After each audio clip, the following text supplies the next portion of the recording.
मतलब हताश नहीं होना चाहिए, उस रास्ते को छोड़ के फिर उत्साहित होकर चलना चाहिए, तब हमें वो रास्ता मार्ग दिखाता है आगे। जीवन ऐसा ही तो है, संघर्ष से नहीं जिएंगे तो जीना ही क्या है। और माँ जब से रिश्ता जुड़ा तो तब से तो और ही ज्यादा। हाँ, पहले भी जब आते थे तो जब अनुज के रिश्ते के लिए भी उन्होंने कितनी जन्म पत्रियां लाई। उसके बाद जब हमारा ये रिश्ता जुड़ गया, इतना बड़ा परिवार था, बेटा है, बहू है, दीदी है, हम लोग सारे आए, चले गए ना सब छोड़ के 4 लकड़ियों के बीच में, और अंतिम घर यही है।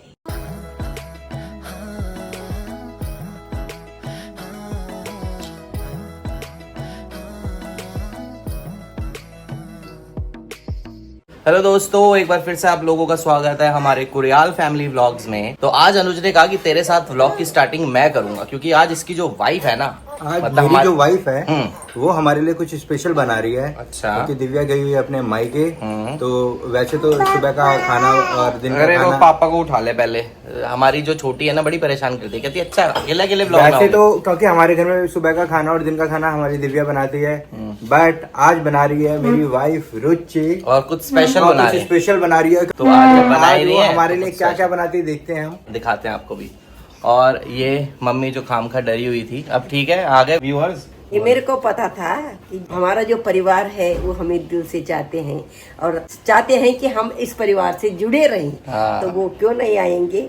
मैंने तो तुम्हें पहले कहा था बेटा, वो मत होना, निराश मत होना, जिनसे हमें निराशा मिलती वही हमें आशा में ले आती। इसीलिए मम्मी का नाम आशा है। तो स्टार्टिंग में जब हम घर में डिस्कस कर रहे थे नए चैनल के लिए, तब मम्मी को थोड़ी सी झिझक तो हुई थी कि उसमें 40,000 सब्सक्राइबर है, वो सारे इधर आ जाएंगे नए में। मैंने कहा नहीं, वो नहीं आएंगे, फिर से 0 से शुरू करना पड़ेगा। पर मैंने मम्मी को दिलासा दिया कि ऐसा नहीं है, शुरू करके देखते हैं, जब लगे जिंदगी में कहीं की रुकावट आ रही है तो उस रास्ते को बदल देना चाहिए। क्योंकि आते हैं, ये जीवन के रास्ते हैं। जीवन में कहीं पे रुकावट आती है, मतलब हताश नहीं होना चाहिए, उस रास्ते को छोड़ के फिर उत्साहित होकर चलना चाहिए, तब हमें वो रास्ता मार्ग दिखाता है आगे। जीवन ऐसा ही तो है, संघर्ष से नहीं जिएंगे तो जीना ही क्या है। हमने संघर्षों से ही जीना सीखा है। ये भी आ चुकी है हमारे साथ। और बचपन से मैं अपना गुरु अपनी माँ को समझती हूँ, क्योंकि मेरी माँ ने हमें पग पग पे जो है सही रास्ता चुनने का सलाह दी है, और सही रास्ते चुनने की बात बताई है।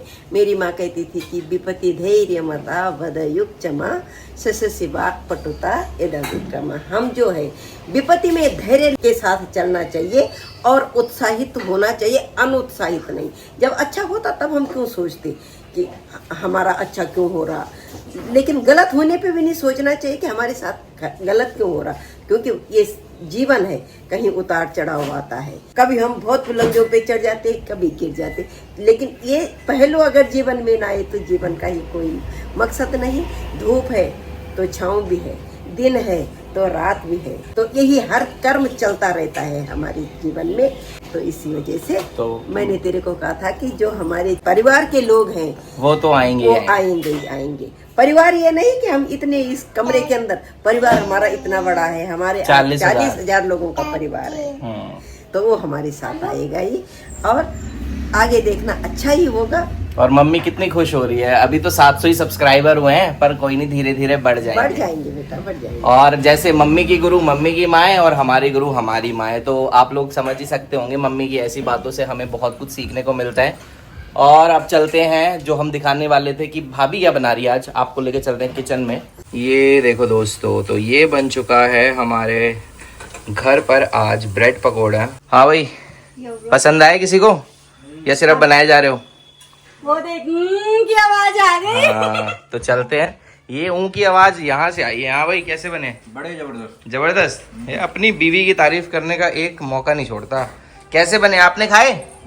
पापा कैसे बने? बहुत अच्छे, बढ़िया। तो गाइज मैं भी खाता हूँ जल्दी से ये ब्रेड पकोड़े और चाय, और फिर मिलते हैं आपसे थोड़ी देर में। तो दोस्तों अभी नाश्ते में जो ब्रेड पकोड़े खाए हैं ना, आहा मजा आ गया, टेस्टी। और सॉस और चटनी जो बनी थी ना, 4 चांद लगा दिए उसने। तो आपने मम्मी से तो जाना कि मम्मी को क्या डर था और कैसा लग रहा है मम्मी को अब जब व्यूज आ रहे हैं हमारे इस नए चैनल पर भी।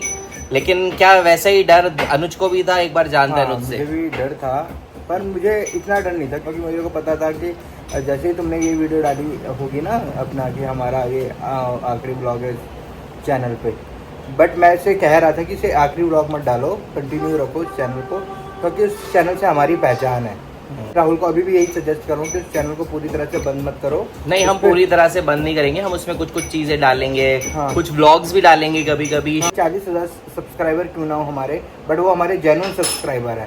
तो जितने भी हमारे सब्सक्राइबर हैं, भगवान करेगा आगे और बढ़ेंगे। तो ये तो हमने इसलिए खोला है कि हमारा एक जगह आके स्टक हो गया था और ना वो आगे बढ़ नहीं रहा था। मैं पहले भी कई वीडियो में कमेंट पढ़ता था, तो बहुत से लोग बोलते थे आप नया चैनल स्टार्ट करो, नाम बदल के देखो। तो ये काफ़ी टाइम से राहुल भी सोच रहा था कि एक नया चैनल ओपन करके देखते हैं, तो इसने ओपन किया। देखो वो भगवान चाहेगा तो जो हमारे जेन्युइन सब्सक्राइबर है जो वहाँ पे हैं, वो यहाँ भी हमें सब्सक्राइब तो ज़रूर करेंगे। और भगवान करे आगे जैसे जैसे वो अपने रिश्तेदारों को, दोस्तों को बताएंगे, औरों से सब्सक्राइब करवाएंगे, तो इस चैनल को शायद उससे जल्दी ग्रो मिल जाए। तो जैसा अनुज ने बोला कि आप बताइए ज़्यादा जल्दी ग्रो करे, तो बस इसी होप में हम लोगों ने भी स्टार्ट करा है नया चैनल। आप लोगों का रिस्पांस मिल ही रहा है और हम इसमें व्लॉग्स डालते रहेंगे आपके लिए, आपके सामने हमेशा आते रहेंगे। तो हम सब लोगों ने तो नाश्ता कर लिया, लेकिन ये है मम्मी का पूजा टाइम और अब मम्मी सीधा 2 घंटे बाद ही करेगी नाश्ता। ये देखो दोस्तों, तो दादी के साथ गई थी ये मंदिर में और दादी ने इसको टीका लगा दिया है। हाय बोल दो सबको। अच्छा लग रहा है तेरे को? बहुत अच्छा। बोलो लाइक करो, लाइक करो। अच्छा पा तो करा नहीं तूने चाचू को? बोल, पूछ कैसी लग रही हूँ मैं टीके में, पूछ कैसी लग रही हूँ, कैसी लग रही हूँ, बताओ भाई कमेंट करके कैसी लग रही है। तो दोस्तों पिछली वीडियो में आपने देखा था कि दिव्या के घर वालों ने दादाजी के बारे में बहुत सारी बातें बताई थी हमको कि दादाजी कैसे थे, दादाजी से उन लोगों को क्या सीख मिली। तो मेरे जो मम्मी पापा हैं वो भी दादाजी से बहुत टाइम से जुड़े हुए थे, बहुत प्यार था उन लोगों के बीच में आपस में। तो मम्मी पापा से भी जानेंगे कि वो क्या फील करते हैं दादाजी के ना रहने पर। मम्मी पापा ऋषिकेश में थे जब ये सब हुआ और वहीं से वो अंतिम संस्कार के लिए पहुंचे थे घाट पर। तो शाम को जब दिव्या वापस आ जाएगी तब हम मम्मी पापा से पूछेंगे कि उनको कैसा लगा दादाजी के ना रहने पर। तो आइए जानते हैं मम्मी पापा से कैसे रिलेशन थे उनके दादाजी के साथ और उनकी कौन सी बातें हैं जो मम्मी पापा को बहुत ज्यादा याद आएंगी। जब हम यहाँ आए थे तो हम आए थे यहाँ जुलाई में 1996 में और ये लोग आए थे अक्टूबर में। तो उसके बाद मतलब हम 1-2 महीने में हम मिलने शुरू हुए। पर सबसे पहले दिव्या की दादी से हमारा मेल जोल हुआ। और दादाजी को जब मैंने पहले दिन भी देखा ना, तो मेरे को ऐसा लगा कि हाँ बस एकदम उनके चेहरे पे मुस्कुराहट और सबको आओ बैठो, मतलब उनका मन करता था कि क्या खिलाएं क्या खिलाएं। उत्तराखंड वालों को तो ऐसे समझते कि हमारा परिवार ही है और उनके मन में कभी किसी के प्रति कोई द्वेष की भावना नहीं रही होगी, सबको अपना परिवार जैसे समझते थे। और हमारा तो इतना लगाव था, जब भी कोई फंक्शन घर में होना था तो सबसे पहले तुमने जरूर आना, पंडित जी ने, और भूली तूने जरूर आना। भूली बोलते थे, मेरे को भूली बोलते थे। और जैसे श्राद्ध में तो श्राद्ध मत भेजिन बोल तो कि भूली सबसे पहले तो पंडित भी और तो बहन भी मेरी बहन जरूर हो, तो हमें जरूर बुलाना था। और भैजी को और हमारा तो ये क्या हुआ था, तो उनका मन में जो भावना था तो मैं था कि हमारा सब उत्तराखंडी लोग एक साथ में लिखते रहो, एक साथ कोई फंक्शन करो। शुरू में जब हम कीर्तन मंडली बनाए थे ताका बाद भैजी क्या खुश होन था। सबसे पहले उनके घर में कीर्तन भजन जब कहीं नहीं होते थे तो इनके घर में ही होता था।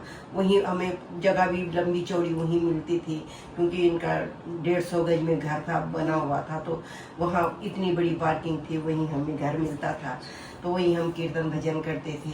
तो भाई जी इतने खुश होते थे। गर्मियों का टाइम है तो भाई जी ने कहना तुम करो, मैं तुम्हारे लिए ठंडा पानी बना के लाता हूँ। उस समय रूह अफ़ज़ा ज्यादा चलता था, रूह अफ़ज़ा बना के लाता हूँ। सर्दियों का टाइम है तो भाई जी ने कहना मैं चाय का पानी रखता हूँ, तब तक पानी उबल जाएगा, तुम अपने कीर्तन भजन करो। उनकी तो एक एक याद, जितने भी हम ले ना, तो उनकी यादें तो हम भूल नहीं सकते। और माँ जब से रिश्ता जुड़ा तो तब से तो और ही ज्यादा। हाँ, पहले भी जब आते थे तो जब अनुज के रिश्ते के लिए भी उन्होंने कितनी जन्म पत्रियां लाई। उसके बाद जब हमारा ये रिश्ता जुड़ गया तब तो हमारा ऐसा हो गया कि मतलब भाई जी पहले भी जानते थे कि, और जिस दिन कहते दिव्या के पापा ने बताया कि माँ हम वहाँ से पिताजी वहाँ से जन्म पत्री आई है तो क्या करना, तो भाई जी तो ऐसे ही खुश, अरे वहाँ तो बहुत अच्छा, वो घर तो बहुत अच्छा, भूली और पंडित जी थे कि अच्छा लोग तो का बच्चा भी संस्कारी, हर चीज में खुश था।